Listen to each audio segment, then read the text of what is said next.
Marcelo Joffre, escritor, periodista. La última novela la publicó Editorial Planeta, se llama El amor sigue sin nosotros.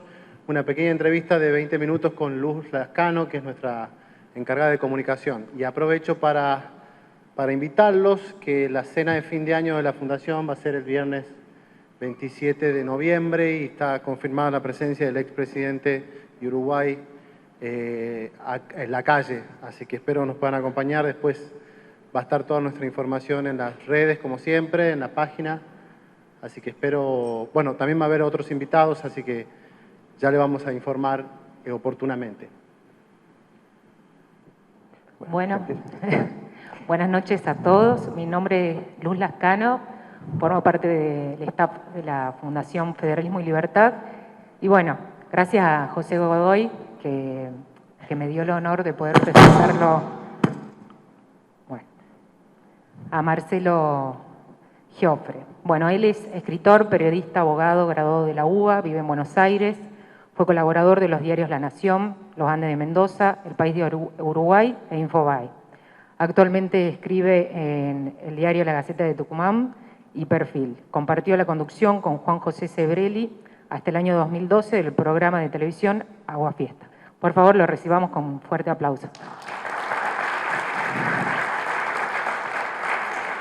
Bueno, Marcelo, estamos a días de que se cumplan que se realicen las elecciones para cambiar este gobierno. Y bueno, una de las preguntas y que yo tenía es, ¿cómo has vivido esta campaña? ¿Intelectualmente fue una campaña productiva? Evidentemente hay algo que dijo en un momento Alberto Venegas Lynch que era interesante, que es muy difícil hablarle a gente que es poco porosa al discurso que el político le hace.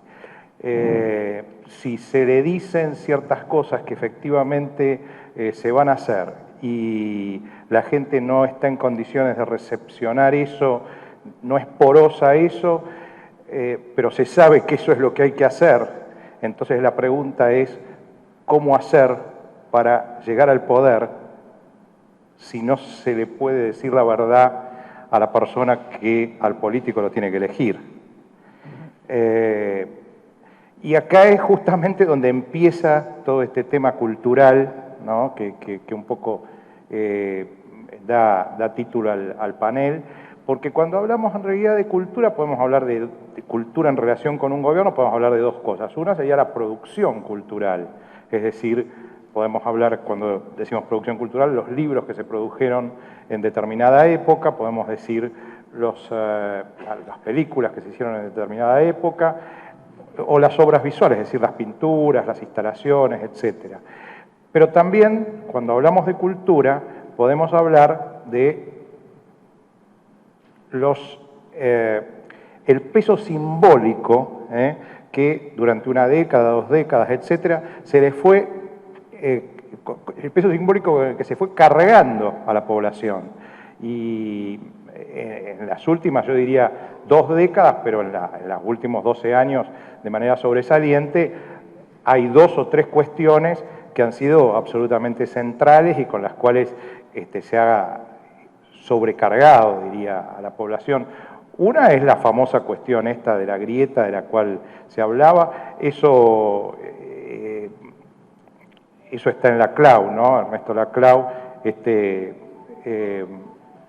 filósofo que vivía en Inglaterra y que aparentemente, yo no sé si habrá leído Cristina o Néstor alguno de los libros de Laclau, pero sin duda que estaba bastante bien cumplido lo que Laclau postula, por ejemplo, en La razón populista, ¿no? Uno de los libros más emblemáticos de Laclau, porque lo que dice Laclau básicamente, como político llegás a la sociedad y lo que vas a encontrar son demandas insatisfechas. Vos no te tenés que preguntar, dice Laclau, qué es lo que hay que hacer, cuál es la idea de país hacia la cual uno debe ir, sino que el político lo que debe preguntarse es cuáles son las demandas insatisfechas. Esas demandas insatisfechas, cada una va a tener alguien que la represente. Por ejemplo, llega en el 2003 alguien al poder y va a encontrar que hay personas que no están conformes como se resolvió el tema de los derechos humanos de los años 70, otras que no están conformes porque en los años 90 quedaron desocupadas, otras que no están conformes porque no tienen vivienda. Y cada una de esos sectores, de esas demandas insatisfechas, tienen algún representante. Puede ser en un caso Eve de Bonafini, en el otro caso los piqueteros, en el otro caso alguien que quiere hacer viviendas. Y bueno, entonces lo que dice la CLAU es, alguno de estas personas u otro que aparezca tiene que ser lo que él llama un emergente, y lo llama significante vacío, porque en realidad ahí todas esas demandas insatisfechas, aunque sean contradictorias incluso, se meten todas ahí adentro. Y una vez que se metieron esas demandas insatisfechas ahí adentro, se produce lo que él llama una frontera, ¿no? Una línea. Todos los que quedaron del otro lado, que también tienen demandas, por ejemplo, de bienestar en la sociedad, digamos, de progresar, de tener cierto bienestar o lo que sea, quedan afuera, irremediablemente afuera. Esta es una de las cuestiones que explican por qué el kirchnerismo produce eso que se llama la grieta, esa división en la sociedad. Esa división no es gratuita, es íncita, es una cosa central en la... Entonces, ¿cómo hace un político para conquistar a los que han quedado del otro lado? Porque esa división es bastante rígida. Esa división se vio en el kirchnerismo, pero también se vio en los que han visto, por ejemplo, Amarcord, la película de Fellini, deben recordar que hay un momento en que entre familiares se delatan, la época del fascismo de Mussolini, porque ya no importaba el eje dentro de la propia familia o de los amigos, etcétera, sino que lo que le importaba era la división, era otro tipo de división, era la transversalidad de la división de la sociedad. Entonces, es muy difícil para un político poder hacer política en esas condiciones. En la segunda cuestión, en este segundo sentido de la palabra cultura y política, hay una destrucción deliberada de todas las asimetrías que son naturales en la sociedad, que obviamente la sociedad puede, digamos, me refiero a asimetrías no desde el punto de vista económico, que esas justamente la dinámica social tiene que tender a movilizarlas, etcétera, que el pobre pueda ser rico, sino asimetrías que son naturales en el sentido de que las pocas normas que tiene que haber en la sociedad, porque algunas normas tiene que haber, esas normas deben cumplirse y hay personas que encarnan el papel de hacer cumplir esas normas. Por ejemplo, un profesor o un maestro está en una posición distinta del alumno, es decir, pueden aprender recíprocamente, pueden la etcétera. El policía y el vecino son los dos seres humanos, son iguales, etcétera, pero el policía, si la persona comete un delito o lo que sea, tiene que tener cierta autoridad. En estos últimos tiempos se ha buscado deliberadamente destruir esas asimetrías y que sea una especie de viva la pepa. Y eso no es gratuito. Uno de los casos más emblemáticos de esto fue piquetero Luis Delía. Recordemos, 3 casos en donde se ve claramente cómo este hombre funciona cumpliendo actividades estatales sin encarnar un papel oficial. No bien comienza el gobierno kirchnerista, creo que 2003, 2004, él se enoja porque dice que había un militante de su grupo que estaba, que lo habían matado a la policía, y él, en lugar de ir a hacer la denuncia, etcétera, con un gobierno que era, al cual él participaba o era adicto, en ese momento tenía hasta un puesto. No, va y toma una comisaría. Toma una comisaría por su cuenta, adopta las vías de hecho. Después, en el 2008, lo mandan a disolver y a reprimir una manifestación pública que era de la gente del campo. Y posteriormente, según la denuncia del malogrado fiscal Nisman, participa de manera indirecta en una negociación con Irán. Es decir, hay que advertir que en los 3 casos participa sin tener el papel oficial o estatal en actividad. Entonces, el que tiene que hacer las cosas no las hace y las hacen otros desde los sótanos, ¿no? Entonces, en esas condiciones, división de la sociedad, destrucción de las asimetrías. En esto de la destrucción de las asimetrías, por ejemplo, si uno va a las escuelas, los que son directores de escuelas, se hacen concursos para poder acceder a la dirección de una escuela. Y una de las preguntas, por ejemplo, que le hacen hoy en día en esas escuelas a los que intentan acceder al puesto de director es: si usted ve, por ejemplo, que llega un alumno con un arma, ¿qué debe hacer? Bueno. Llamar a la policía. Bueno, cualquiera diría llamar a la policía. Bad information, diría la presidenta. De ninguna manera, eso es judicializar la educación. Ni siquiera si hay sospechas de que cometió un delito. Tiene que persuadirlo, convencerlo de que le entregue el arma y cuando termina la clase devolvérsela. Sí, en eso respetan la propiedad privada. Sí, ahí sí. Si el que intenta ser director contesta lo otro, lo bochan. Sí, esta segunda cuestión, digamos, es asombroso, ¿no? Pero es así, o sea, parece que fuera mentira. Y bueno, entonces, en esas condiciones es muy difícil para quien se postula a un cargo en una sociedad sobrecargada de todas estas distorsiones culturales, ni hablar de lo que es la cultura del trabajo que ha sido destruida en los últimos años, ¿no? Porque con todo este tema de los subsidios, etcétera, esto tiene su vinculación económica, ¿no? Pero ¿cómo hace un candidato para tratar de explicarle a una persona que cobra 2 o 3 planes y cobra sus 2.000 o 3.000 pesos y que él, sus hijos, etcétera, hace 10 años que no están acostumbrados a trabajar, que se levantan a determinada hora y viven mal, pero viven con esos 2.000 o 3.000 pesos? ¿Cómo hace para explicarle? No, mira, vamos a sacar esto, pero si vos vas, hacés la cola, conseguís un trabajo, nosotros esto lo vamos a distribuir de otro modo, vamos a hacer otras cosas, y vos vas a conseguir un trabajo y vas a ganar 12.000 pesos en 2 años o lo que sea. ¿Cómo hace un candidato para tratar de explicar eso? Es casi, parecería que es utópico, ¿no? Exactamente. Y piensa que, hablando también de esto de los ejes, ¿existe ese eje cambio-continuidad realmente o es utilizado únicamente por las publicidades? Si nosotros decimos Macri, ¿será realmente un cambio? Y si decimos Scioli, ¿será realmente una continuidad? Bueno, el otro día mi amigo Sebrelli le preguntaron en un canal de televisión que si cambiaría algo en el caso de que Scioli accediera al poder, y dijo, bueno, por lo pronto no va a haber cadenas nacionales. Y dijeron, ¿y por qué? Y porque no puede decir 2 palabras seguidas.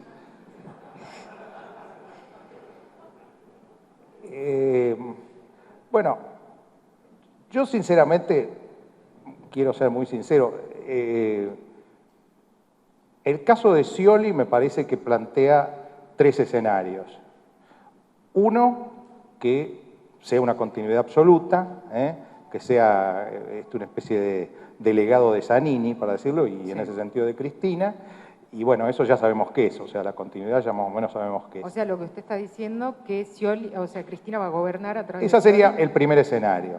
Segundo escenario, que él logre independizarse, ¿no? Yo tengo muchos amigos, incluso hago un programa de radio con una persona que es de una universidad, es un profesor universitario, o sea, no es un ignorante, es una persona muy preparada, sobresaliente, ¿no? Que está trabajando con Scioli en política exterior, sobre todo, y él está convencido de que Scioli va a se va a independizar. Y es muy antikirchnerista esta persona, ¿no? Ahora, vamos a suponer que se independizara. Vamos a suponer que se independizara. ¿Y qué quiere decir que Scioli se independice? Porque en materia cultural, lo que uno ve de Scioli, después vamos por ahí un poquito a ver lo económico, pero en materia cultural basta ver la estética de esa quinta que él tiene en el Tigre, la ñata, ¿no? Llena de muñecos de cera, y muñecos de cera no de Canto, de Hegel, muñecos de cera de Pimpinela, de Maradona, de Montaner. Es decir, esto que llaman la estética Pimpinela de Scioli. O sea que el peso simbólico que nos transmite Scioli, me parece, al menos en este aspecto, me parece quizá todavía más negativo, podría llegar a decir, que el de Cristina. Cristina es una lectora de solapas que nunca ha leído en su vida ningún libro, me parece, completo, y el que leyó completo no lo debe de haber entendido demasiado bien. Ahora, Scioli me parece que está chemera doble. Ahora, la gente, como este muchacho que yo comentaba recién, desde el punto de vista económico, ¿qué se puede esperar? ¿No? Hay alguna gente ahí que más o menos, Levi Yeyati, por ejemplo, creo que está con Scioli, es un economista más o menos interesante. Ahora, da la impresión de que el plan Scioli sería como una mezcla para decirlo en términos históricos, del plan Miranda y del plan Gómez Morales, ¿no?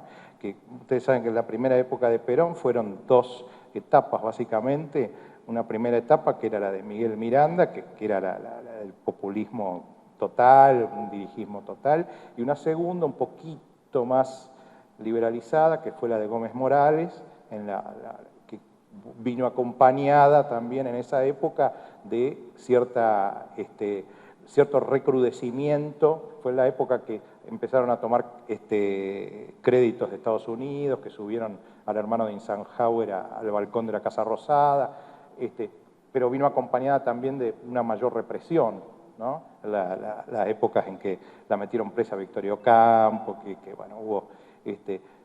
lo que sí eran bastante cuidadosos, porque a la gente que la torturaban en la comisaría frente al Hospital Ramos Mejía, para poder llevarlo, si se le iba la mano, más o menos rápido. Y cuando veo esas imágenes de la policía esta de Scioli con granados y qué sé yo, la verdad que todos quiero ver una sola cabeza, ¿no? Esa cosa media homogénea. La verdad es que lo percibo bastante fascista esa imagen.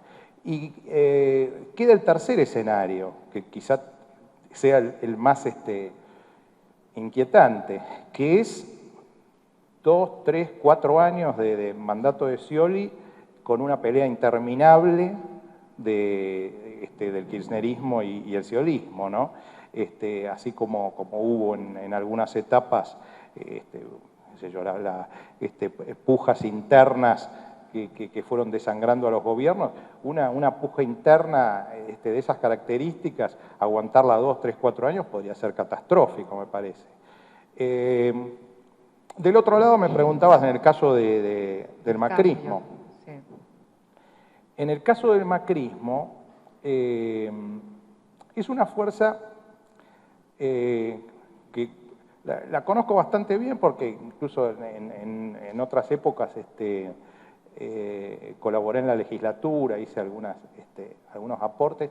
Y lo que tiene de novedoso, me parece, el macrismo, es que juega un poco lo que decía Alberto sobre Popper, al juego, a la prueba y error, aceptan sus propios errores y van como buscando las refutaciones y van cambiando, no son tercos.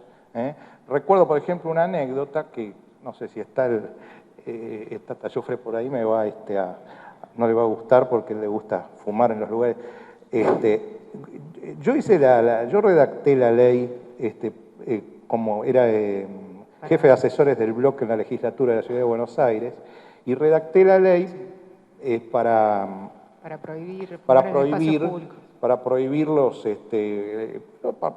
evitar que se fumara, porque me parecía que era un avance sobre el que estaba al lado, o sea que no era una prohibición, sino que era evitar en realidad que el otro ejerciera su libertad de modo abusivo sobre uno, ¿no?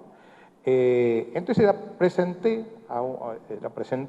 lo primero que me dijeron, bueno, a ver, esto, ¿a quién va a beneficiar, a quién va a perjudicar? Porque los políticos hoy en día se preguntan, no dicen, bueno, a ver, a largo plazo esto va a generar un bienestar, ¿no? No, se preguntan, a ver, ¿a quién beneficia, a quién perjudica? Pero no para, digamos, para una cuestión social, sino para decir cuántos votos vamos a tener, ¿no? Entonces, decía, bueno, vamos a tener las tabacaleras en contra. No nos van a dar más en las elecciones dinero. Vamos a tener a todos los dueños de restaurantes y bares en contra. Y al 40%, lo que fueron los fumadores, también en contra. O sea, no, esta ley no sirve para nada. Esto que sacaste es nadie la va a respetar, esto no. Bueno, entonces, llegado a ese punto, parecía bueno, insistí, la fui presentando hasta que logré que, escribí un artículo, en ese momento era Infobae, que era la contratapa, que muy provocativamente el artículo se llamaba Fumadores Go Home. Y finalmente Paula Bertol la tomó, la reformó, le incluyó un montón de cosas, porque le parecía como que era una cosa demasiado así agresiva en ese momento, le incluyó toda una cantidad de cuestiones para, digamos, de salud del fumador, etc.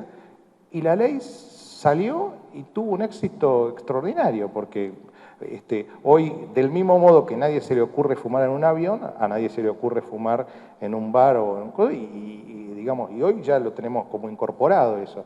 Pero lo que me parece probar esto, como también fue el caso, por ejemplo, de Pose, cuando lo ponen a Pose y hay una reacción social por algunas cuestiones a Abel Pose como ministro de Educación, reaccionan y cambian la actitud. Es decir, me parece que tienen como cierta actitud de decir, bueno, estamos aprendiendo. Está bien, algunos podrán decir, y bueno, pero no nos tomen de conejillos de India, pero es que nadie sabe de antemano todo cómo hacerlo, ¿no? Y entonces me parece que en ese sentido hay... Y culturalmente en la ciudad de Buenos Aires, el Corón estaba cerrado cuando llegó Macri. Hacía varios años que estaba cerrado. El Museo de Arte Contemporáneo, el Mamba, de ahí, estaba prácticamente destruido, y se lo agrandó, se hizo... hoy en día es un museo espectacular. Cuando Macri llega a la ciudad de Buenos Aires, en el Centro Cultural Recoleta, había como un ambiente de velorio, se pensaba que era... Hoy en día la mayoría de la gente del arte, salvo muy pocos, hoy están muy contentas y muy conformes con la actividad. Se pensaba, la gente del cine decía que el Bafisi, no, vienen los fachos, porque le llaman facho a cualquier cosa, ¿no? O sea, las palabras han tomado vienen y van a sacar todos los festivales. No solo no se sacó el Bafisi, sino que el Bafisi de Ibarra, que tanto le hablaban, estaba solo en Barrio Norte, en Buenos Aires. Hoy el Bafisi tiene sedes en todo el sur, en el oeste, etc. De modo que lo democratizaron más. En ese sentido, como decía Venegas Lin recién, por supuesto que no es lo óptimo, por supuesto que no lo podemos idealizar, pero como mínimo daría la impresión de que puede haber una perspectiva de cambio. Bueno, estamos con poco tiempo, así que fuerte el aplauso para Marcelo.